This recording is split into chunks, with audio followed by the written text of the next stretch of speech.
In this regard, of course, the question, which you've already touched upon, is how other theaters of war, given that they've completely distracted the main catalyst of the peace process, meaning the American president, how these current theaters of war affect the possibility of either a peace deal or catastrophic scenarios involving various types of weapons from different sides. Well, let me just clarify if I understood you correctly. How the fact that Trump has become a second Putin and got bogged down in Tehran in 3 days affects his ability to pressure Zelensky, squeezing the spirit of Anchorage out of him. Do I have that right? I have. No, of course not. Those are your words, not mine. Fine, then please explain. I'll explain then. Yes, it simply distracted attention, a diversion of resources. For example, as you know, Patriot missiles are produced in limited quantities each year, and the refusal to provide Ukraine with new Patriot shipments is explained, at least by Defense Secretary Hegseth, by the fact that they are spending all these anti-missile systems on allies in the Iranian direction, on the Arab countries. So, in reality, resources, attention, manpower, and negotiators are diverted from the Russia-Ukraine issue and have been involved since late February in the Iranian direction.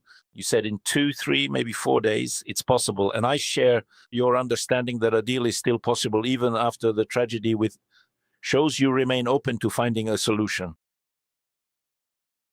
Even the Iranians say the helicopter was shot down by accident. The Americans responded, and everyone hunkered down, waiting to see if there'll be a new wave. But nevertheless, it seems things are moving toward a deal. Indeed, negotiations are very intense, including Israel. But for now, Trump is distracted, the Trump administration and the negotiators are distracted. How critical is their return for the Russia-Ukraine storyline?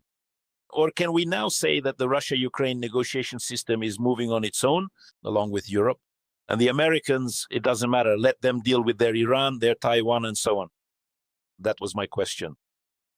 So I did understand it correctly after all. I just gave a preemptive answer right in my counter question. What I love and simultaneously dislike about discussions with you is that as soon as I write something at night, you're asking about it the next morning or evening. Of course.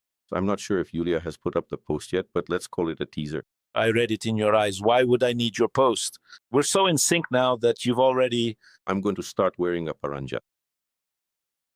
The eyes are still visible. You're not very well informed, if I understand correctly. Yes. So look, I have a feeling, just like you do, that unlike Putin, Trump knows how to back down.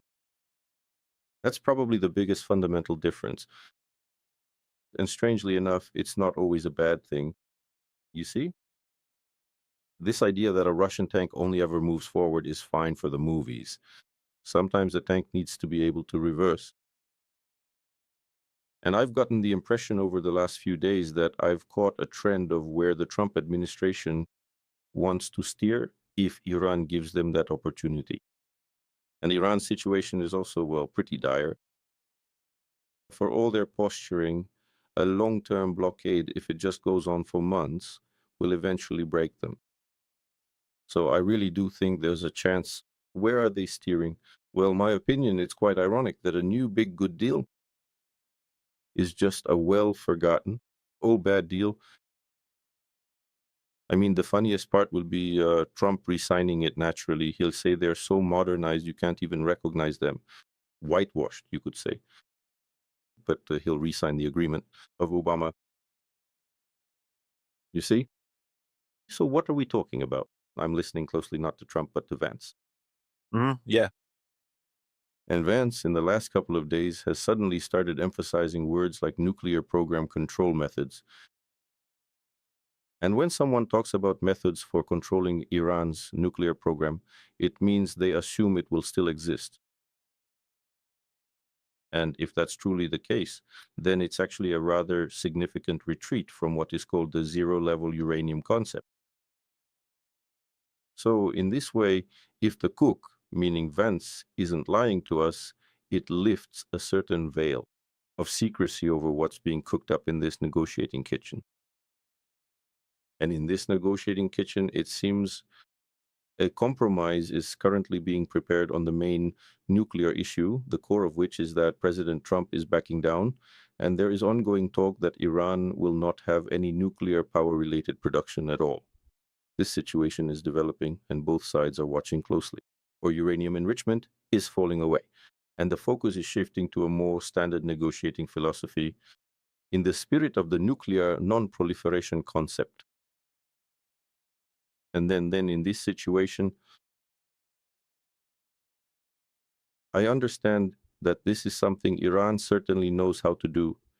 You see, because generally all decisions that are postponed or delayed into the distant future, well, those decisions, they tend to follow a certain pattern, are perfectly in line with the Iranian diplomatic and political tradition, for we know that they always count on the fact that either the Shah or the donkey will die sooner or later.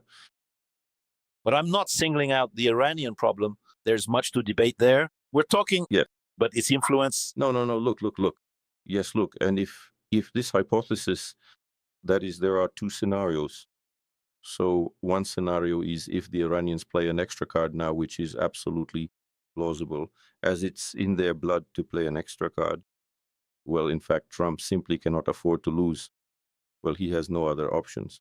In that case, I expect a sluggish schizophrenia throughout the summer, and indeed the start of a full-scale war sometime around August or September. Between Russia and Ukraine? Between America and Inter-America.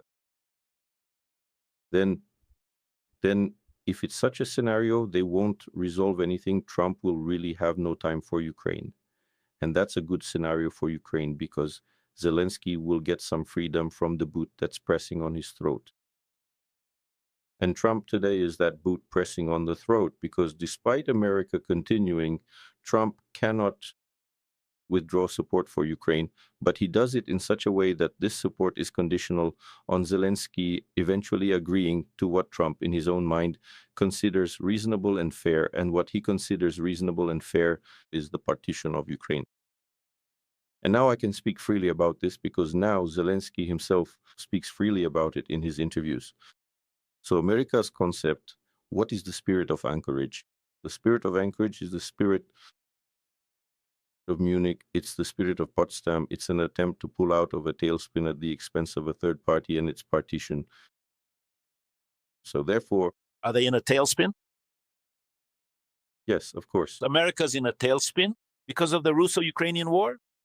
No, America is in a tailspin, of course, not because of the Russo-Ukrainian war, but she absolutely doesn't need this nuisance dangling around right here in her geopolitical plans. I mean, Russia as a whole. You see, America still sees the big picture. Despite all the flaws, I must say that both Trump and other American leaders remain on a different, non-parochial level, not the one where Moscow, Kyiv, and most European countries remain.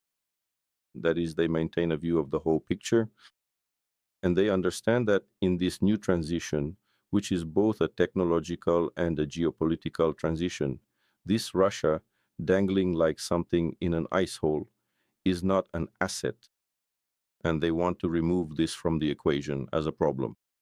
So the situation here is completely different. I mean, what's happening between Russia and Ukraine in itself concerns them as much as something happening in Trinidad and Tobago, where many wonder if it's one state or two, after all.